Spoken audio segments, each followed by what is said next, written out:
Hi, and welcome back to Explore Error. In today's video, I'm going to show you how to download any video from any website using the Chrome browser. Let's get started. First, go to your search bar and type Video Download Professional Extension, then search for it. Open the first link that appears. Once the page opens, you'll see the option Add to Chrome. Click on it, then select Add Extension to install it.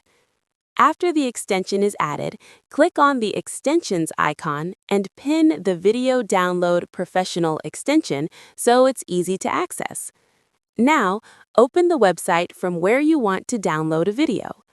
Once the video is playing, click on the arrow icon of the extension. You'll see a list of available videos.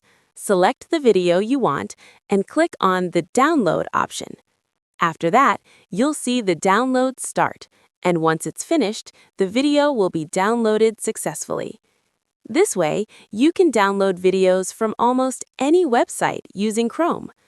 If this video helped you, don't forget to like, share, and subscribe to Explore Error for more simple and useful tech tutorials. Thanks for watching, and I'll see you in the next one.